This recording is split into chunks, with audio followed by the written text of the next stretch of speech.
वैष्णवी, ये लोग तो तुमसे भेंट करने आई है। पुत्री, हमारा वास तो सर्वत्र है। हमारे घर में भी। हाँ, वही तो।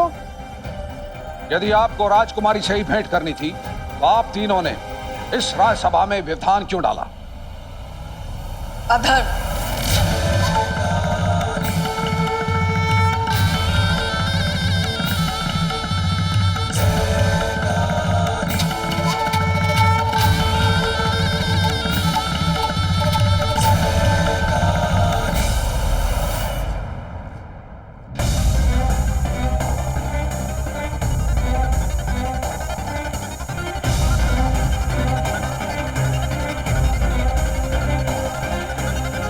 आप तीनों बिना आमंत्रण के सभा में आई हैं। हम आपका अनादर नहीं करना चाहते, किंतु महाराज के बारे में कोई अपशब्द कहे, ये हम सहन नहीं करेंगे।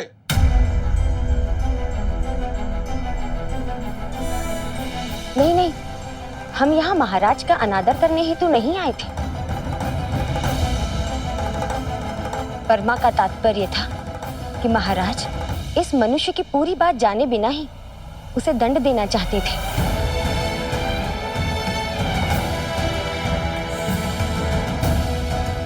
जो नीति सम्मत नहीं, वो एक प्रकार से अधर्मी हुआ। इसीलिए हमने हस्तक्षेप किया है। आपके कहने का तात्पर्य क्या है?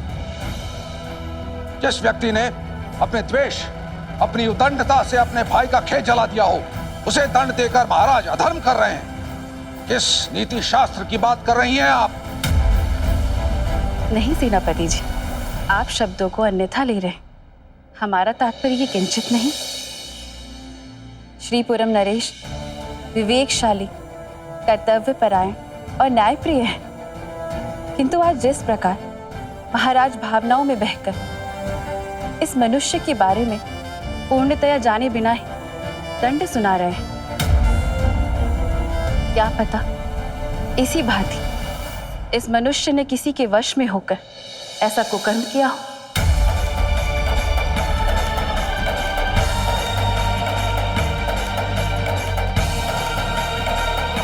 जिसके लिए इसे दंडित करना उचित नहीं। आपका राजपाल, रुकिए। आप स्पष्ट शब्दों में कहिए, क्या कहना चाहती हैं? राजन, आपने हमें सुनने की इच्छा प्रकट की है, तो हम आपको एक कथा सुनाना चाहते हैं, यदि आपकी अनुमति हो। इस कथा को आप सभी ध्यान से सुनिएगा। एक समय की बात है, एक छोटे से गांव में जगत नाम का एक व्यक्ति रहता था। जगत बड़ा ही कर्तव्यपरायण और निष्ठावान था। एक दिन जगत का पुत्र गगन उसके समीप रोते हुए आया। पिताश्री, क्या हुआ गगन, रो क्यों रहे हो? दीपक ने हमारा खिलौना तोड़ दिया और पीटा भी। रो मत गगन, जिसने भी तुम्हारे साथ ये किया है वो क्षमा याचना तुम्हारे साथ अवश्य करेगा।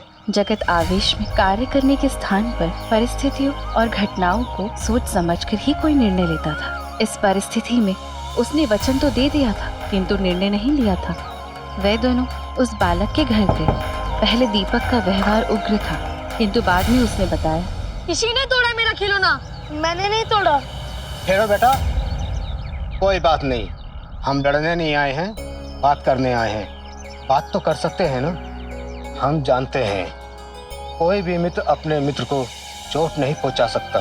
कोई तो कारण रहा होगा जो आज चोट पहुंचाई। क्या कारण है? मैंने मेरे पिताजी को ऐसे खिलौना लाने को कहा था, किंतु उन्होंने मना कर दिया। इसलिए मुझे बहुत द्वेष आया गगन से, इसलिए मैंने इसका खिलौना तोड़ दिया। जगत को अब समझ में आ गया कि दोषी दीपक नहीं उसका पिता यश है। इसलिए वो उसके समीप गया और उससे बात करने लगा। पहले तो यश ने बड़ी उद्दंडता दिखाई, पर थोड़ी देर बाद वह रो पड़ा। क्षमा करना मेरे भाई, मेरी उद्दंडता के लिए।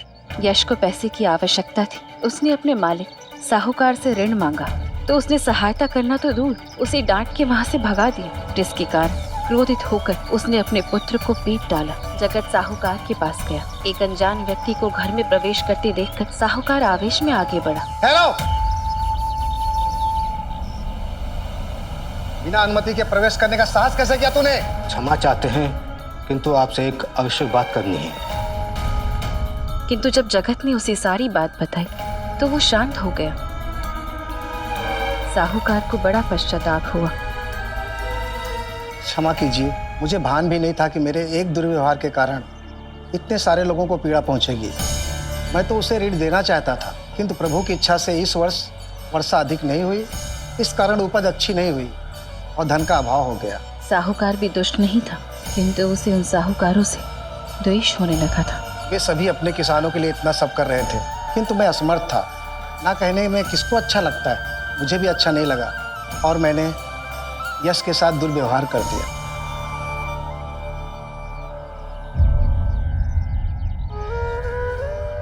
और अब एकाएक जगत को प्रतीत हुआ कि इस सबका एकमात्र कारण प्रभु है।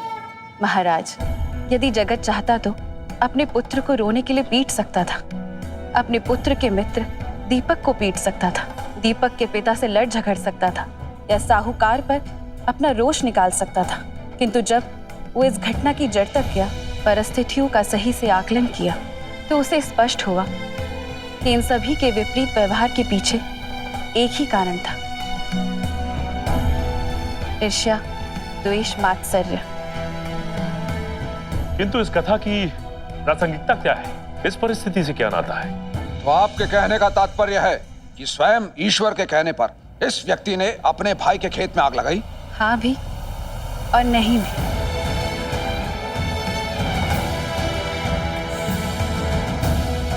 हाँ, प्रभु का दायित्व बनता है, जैसे कि यज्ञ में कहते हैं, स्थान देवताभ्यो नमः, अर्थात स्थान के देवताओं को प्रणाम।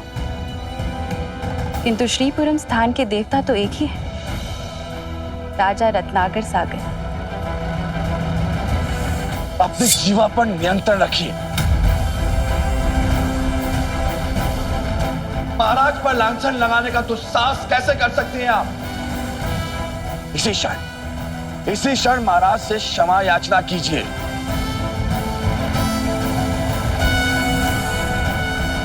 नहीं। महाराज, हमें आज्ञा दीजिए ताकि हम इन तीनों बिन बुलाए आगंतुकों को इस सभागार से बाहर करें। यह शिष्ट हो, किंतु हम पूरे शिष्टाचार के साथ इन्हें यहां से बाहर का मार्ग दिखाएंगे।